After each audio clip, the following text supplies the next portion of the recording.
Ikaw at ako. Ikaw yung tipong taong ang hirap-hirap bitawan.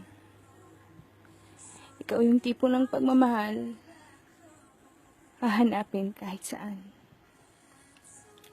Ikaw yung tipo ng pagkakamali, na nanaisin kong gawing muli.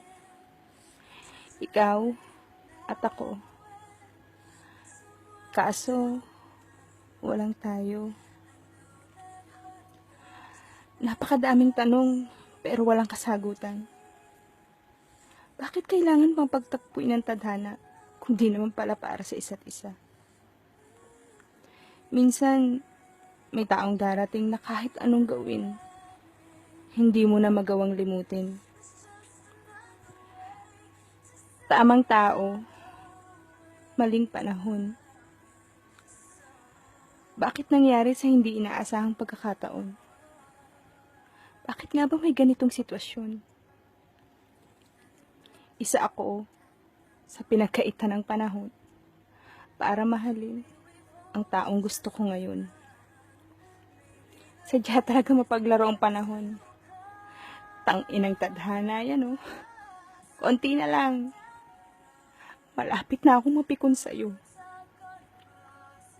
Dapat nang tapusin ang isang relasyon, bagay na hindi man lang nagawang simulan. Kung sa huli, laging natuturete ang utak ko sa kakasabi ng puso ko ng sayang. Sayang ang bilis mong sinukuan. Nagtatalo ang aking isip at damdamin sa kung kaya ko pa o tama na. Ang nais ng aking isip, kaya ko pa. Pero bakit ang nais ng aking damdamin? Bakit ko parang nararamdaman na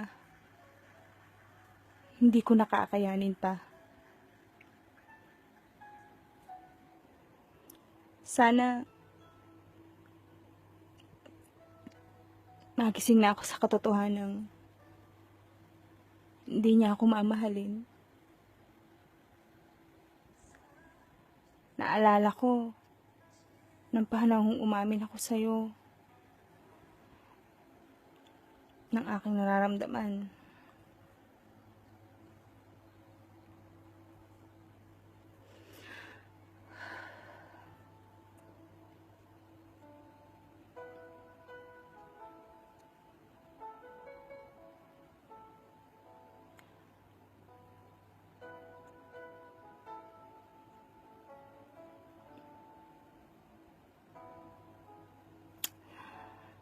Akala ko okay lang. Naluluwag at gagaan na ang aking pakiramdam. Pero bakit ganun? Parang lalong bumigat. Sinungaling. Sinungaling talaga ako. Sinungaling ang puso kong ito. Sabi ko kaya ko. Handa ako sa consequences na idudulot nito. Pero hindi pala. Sana hindi ko na lang sinabi. Sana itinago ko na lang. Dahil hindi ko na magawa na tingnan ka na walang sakit na nararamdaman. Ang tanga-tanga ko. Ang tanga-tanga ko talaga. Tanong ng tanong ang isip ko kahit alam ko naman na kung ano ang sagot.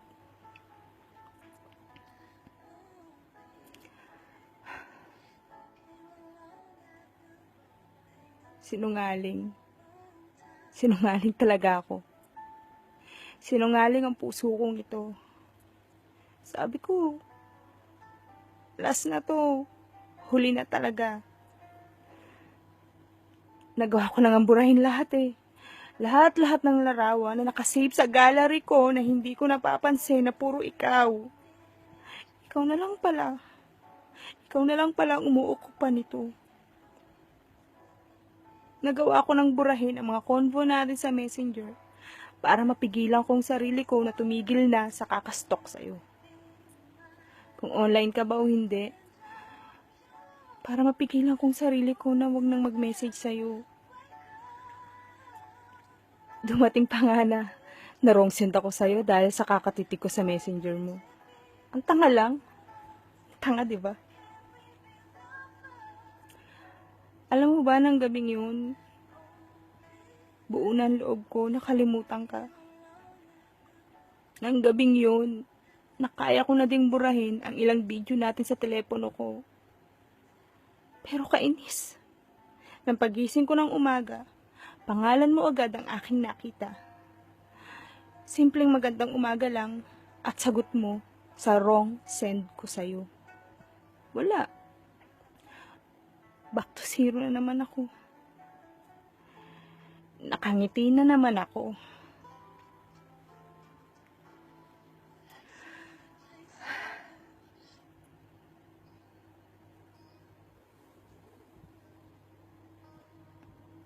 Sabi ko sa puso ko, sige, pagbibigyan pa kita. Hanggang bukas. Oo, bukas. Huling linggo na ibinigay ko sa sarili ko para sa puso ko. Sabado na ng gabi. Ako'y di mapakali. Iniisip ko, ano kayang mangyayari pag nagkita tayong muli?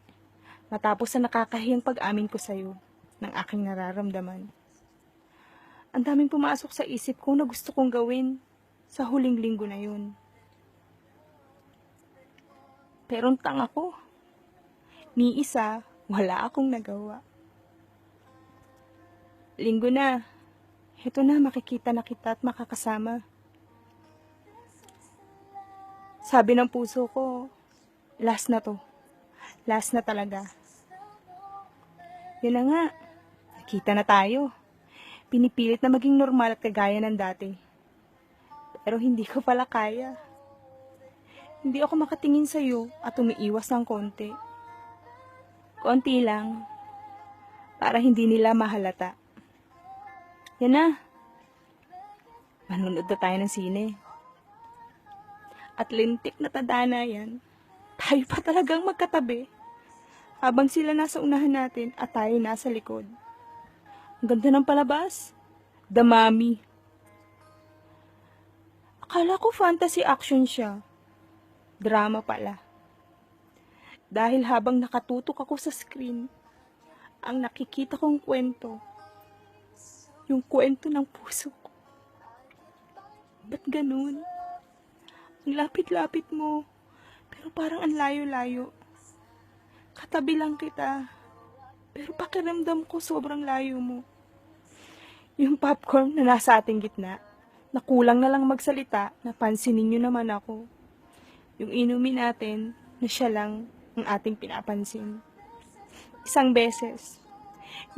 beses lang na nagdikit ang ating braso. Na parang napaso ako sa sobrang init. Kaya ako napalayo. Habang yung tatlo masayang ini-enjoy ang movie, tayo naman walang imikan. Kulang na lang sabihin ko sa'yo, lipat na ako sa kanila, mas masaya sa upuan nila. Ang sakit. Ang sakit-sakit. Nandiyan ka na sa tabi ko pero wala akong magawa. Nakaidlip ka pa nga, diba? Hindi mo alam nang nakaidlip ka. Sa panonood ng sine, tinititigan kita. Kahit madilim. Ang tanga ko, no? Ang tanga-tanga ko. Tapos na ang sine. Heto na. Kakantahan na naman tayo. Lintik na yan.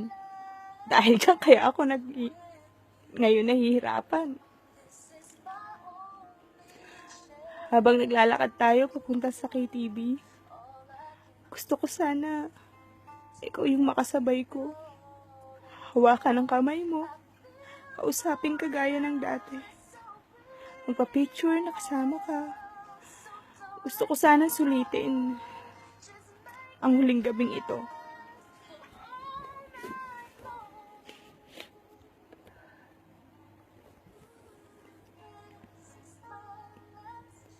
Pero hindi ko nagawa eh. Nakakainis. Lumalayo ako sa'yo, tumiiwas. Ayaw makisama ng katawan at isip ko sa puso ko.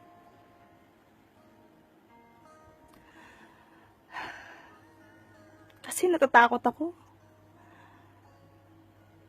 Baka pag hinawakan ko ang kamay mo, mahirapan na naman akong bumitaw.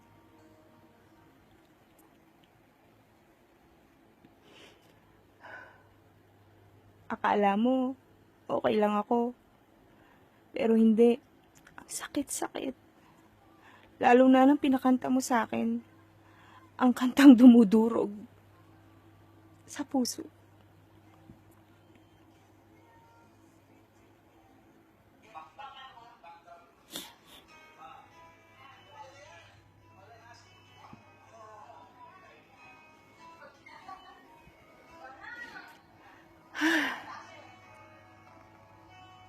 Diba, nakalagay yan sa sulat.